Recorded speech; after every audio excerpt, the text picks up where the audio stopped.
आपके 12th board exam में 5 marks का क्वेश्चन आता है एप्लीकेशन या लेटर राइटिंग।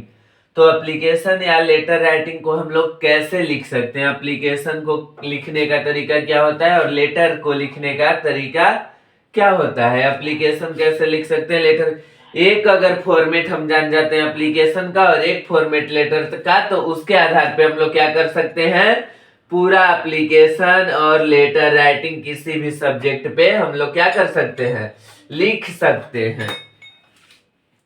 तो वही हम लोग आज के वीडियो में देखने वाले हैं।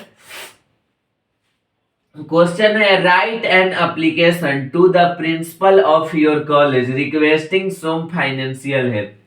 यानी कि अपने कॉलेज के प्रिंसिपल के पास एप्लीकेशन लिखना है, रिक्वेस्ट करना है उसमें कुछ फाइनेंशियल हेल्प के बारे में, कुछ रुपए पैसे से संबंधित हेल्प लेना है। तो कैसे लिखेंगे, तो कोई भी एप्लीकेशन लिखने से पहले अगर प्रिंसिपल के पास लिखना है तो क्या शुरू करेंगे, टू द प्रिंसिपल, उसके बाद अपने स्कूल या कॉलेज का नाम, तो हम यहाँ पे लिखे हुए HD जैन कॉलेज आरा, यूनिवर्सिटी का सबसे नामी कॉलेज HD जैन कॉलेज आ रहा है। उसके बाद क्या लिखेंगे, सब्जेक्ट क्या है, तो सब्जेक्ट में क्या है, यहाँ पे क्वेश्चन क्या बोल रहा है, एक बार क्वेश्चन पढ़ लेंगे, principal of your college requesting some financial help.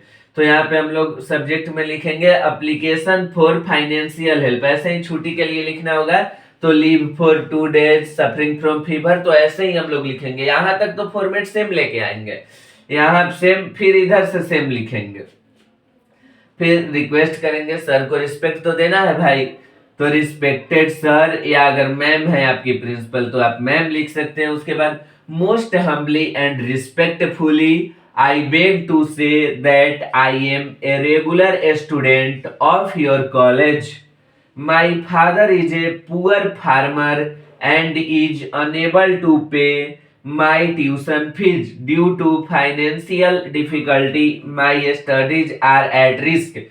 यही अगर हिंदी में हम लोग क्या बोलेंगे कि मोस्ट हम्बली और रिस्पेक्टफुली, दया की भावना से मैं आपसे रिक्वेस्ट कर रहा हूँ, आई बेग टू से, मैं आपसे कहना चाहता हूँ, मैं आपसे रिक्वेस्ट की भावना में कहना चाहता हूँ कि मैं आपके कॉलेज का एक रेगुलर छात्र हूँ, I am regular student of your college, my father is a poor farmer, मेरे पिताजी एक गरीब किसान है, is unable to pay my tuition fees due to financial difficulty, my studies are at risk, financial difficulty के कारण उनके पास कुछ फाइनेंशियल प्रॉब्लम है, उस डिफिकल्टी के कारण मेरा पढ़ाई रिस्क में जा रहा है। Therefore, I kindly request you to grant me some financial assistance. I shall be highly grateful to your kind support।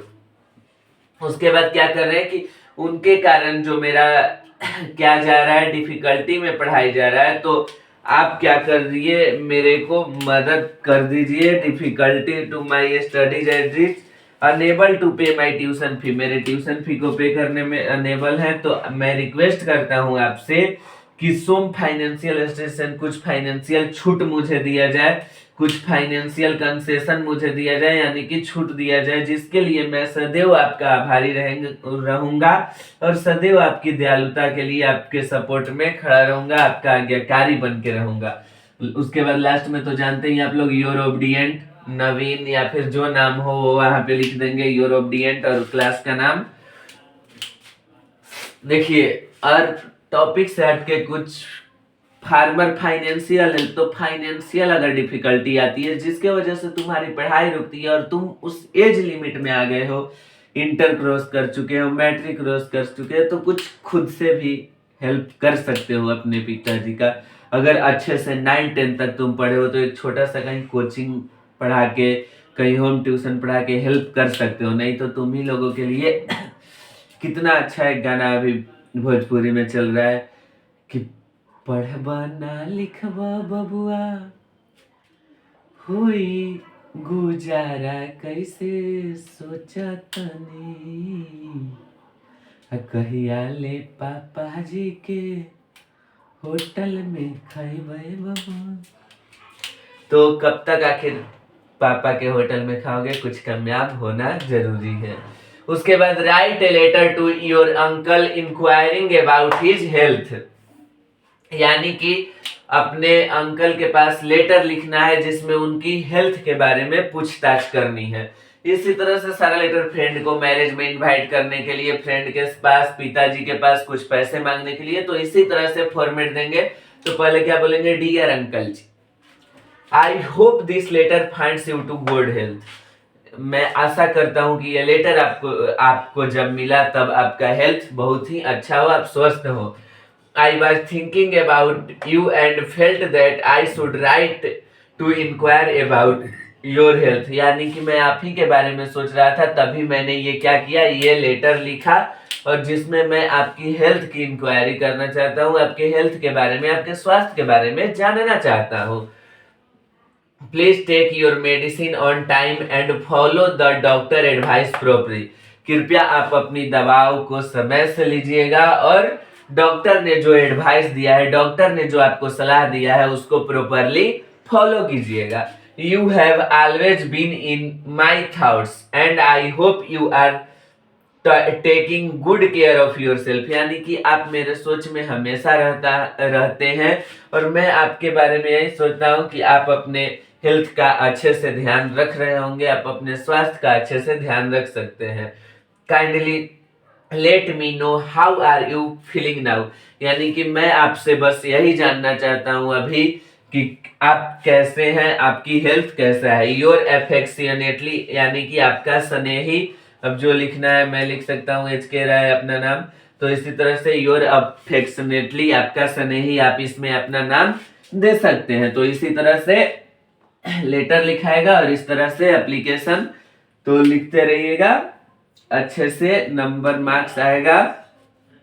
Affectionately मतलब क्या होता है, स्नेही, आपके स्नेही हैं हम, आपसे कुछ, तो इस तरह से लेटर लिखाएगा। फिर आजकल तो इतना लिखने का जरूरत नहीं है, आजकल मोबाइल से टाइपिंग किए, हाँ कैसे हैं, हाय हेलो, बस खत्म।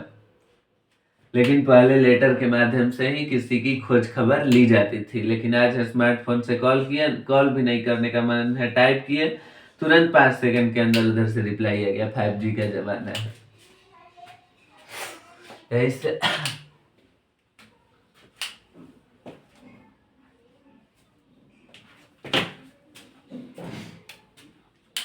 ऐसे लोग 2G 3G छोड़ के 4G या 5G पे आ गई बा, कैसे लेटर ना लिखे पड़ो, तुरंत मैसेज करी और रिप्लाई मिल जाओ। आजकल सभी खोजता 4G 5G के मोबाइल।